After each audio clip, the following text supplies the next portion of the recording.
বিসমিল্লাহির রহমানির রহিম। জিইউবি আইসিটি ক্লাবের পক্ষ থেকে সবাইকে শুভেচ্ছা। এখন আমরা আরেকটা প্লাগইনের ব্যবহার শিখব, সেটা হচ্ছে ডাব্লুপি রিসেট। ডাব্লুপি রিসেটের কাজ কি?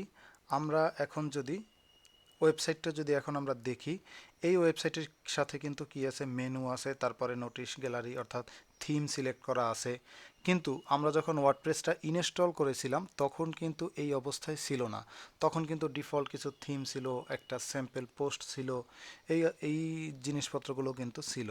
এখন আমি যদি চাই যে এখন এগুলোকে প্রত্যেকটাকে আলাদা আলাদা করে ডিলিট করে তারপরে আমি আবার শুরুর মতো অর্থাৎ শুরুতে যেভাবে ছিল সেভাবে আমি নিয়ে যাব, সেটা পারবো, কিন্তু সেটা কিন্তু অনেক সময় সাপেক্ষ ব্যাপার। তারপরে আমি কিন্তু এপিয়ারেন্স থেকে যে থিমগুলো ছিল ডিফল্ট থিম, সেগুলোও কিন্তু অলরেডি একটা ডিলিট করে দিয়েছি এর আগেই। এখন আমি যদি চাই যে না, এখন যদি এখান থেকে আমি চাই যে আমি সবগুলো আবার আগের মতো নিয়ে যেতে চাচ্ছি, যে ওয়ার্ডপ্রেসটা ইনস্টল করার সময় ঠিক যেভাবে ছিল ওইভাবে আমি আমার সাইটটাকে নিয়ে যেতে চাচ্ছি। এখন এগুলো ডিলিট করতে কিন্তু আমার অনেক সময় লাগবে। এখন এই সময়টা বাঁচানোর জন্য আমাদের আরেকটা প্লাগইন আছে, ওয়ার্ডপ্রেস ডট ওআরজি। এখানে চলে আসলাম, চলে আসলে এখানে একটা প্লাগইন আমি ডাউনলোড করতেছি। প্লাগইনটা হচ্ছে ডাব্লুপি রিসেট। ডাব্লুপির ফুল মিনিং হচ্ছে ওয়ার্ডপ্রেস। আপনি চাইলে ডাব্লুপি থিম, ডাব্লুপি প্লাগইন লিখে গুগলে সার্চ করতে পারেন। সাপোজ আমার এখানে যে এই প্লাগইনটা আছে, এই প্লাগইনটাকে আমি ডাউনলোড করে নিচ্ছি। তাহলে প্লাগইনটাকে আমি ডাউনলোড করে নিচ্ছি।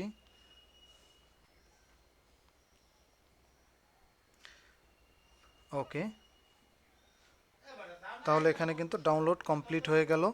এখান থেকে আমি এখন প্লাগইনটাকে ইনস্টল করে নেব। প্লাগইনে চলে আসলাম, এখান থেকে অ্যাড নিউতে গিয়ে আমি আপলোড প্লাগইনে ক্লিক করে তারপরে ফাইলটাকে সিলেক্ট করে দেব। এই যে ডাব্লুপি রিসেট সিলেক্ট করে ইনস্টল নাওতে ক্লিক করে দিলাম। এখন আপনার যখন এটা ইনস্টল হয়ে যাবে অবশ্যই আপনি অ্যাক্টিভেট করে নেবেন। অ্যাক্টিভেট করে নেওয়ার পরে এখন এই যে প্লাগইনটা কোথায় অ্যাড হবে সেটা আপনাকে একটু খুঁজে নিতে হবে কষ্ট করে। সাপোজ আমি রিলোড দিয়ে নিচ্ছি। রিলোড দিলাম। রিলোড দেওয়ার পর এখানে কিন্তু বলতেছে যে সে টুলসের মধ্যে আছে ডাব্লুপি রিসেট।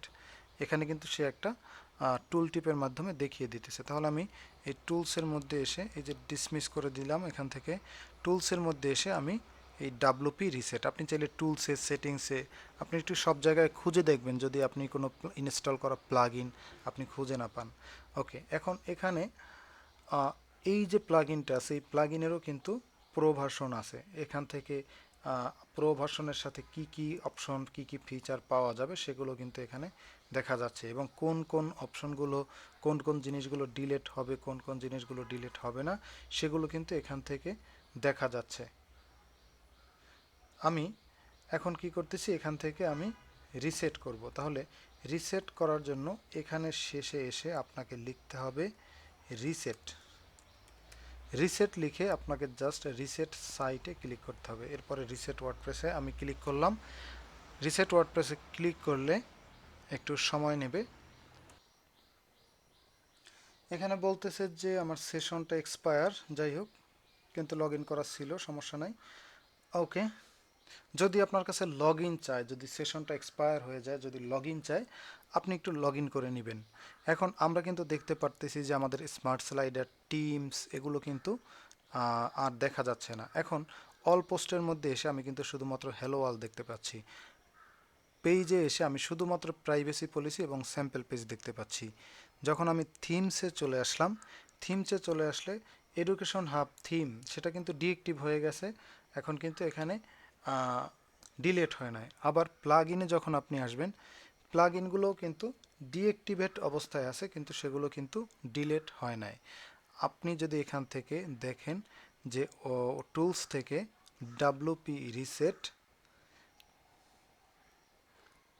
ডাব্লুপি রিসেটে এসে আপনি এখান থেকে দেখতে পারবেন যে এখানে কি কি বলা আছে, যে post page, custom post type, এগুলো কি হবে, প্রো ভার্সনে ডিলিট হবে না, কোথায় কি ডিলিট হবে না হবে, এখান থেকে আপনি চাইলে দেখতে পারেন। এখান থেকে দেখেন যে প্রো ভার্সন যদি আপনি ইউজ করেন তখন কিন্তু প্লাগইনটা ডিলিট হয়ে যাবে। এখানে কিন্তু প্লাগইনটা থাকতেছে, এই যে এখানে থাকবে, এটা থাকবে। প্রো ভার্সন যখন আপনি ব্যবহার করবেন তখন কিন্তু এটা এটা প্লাগইনটাও ডিলিট হয়ে যাবে।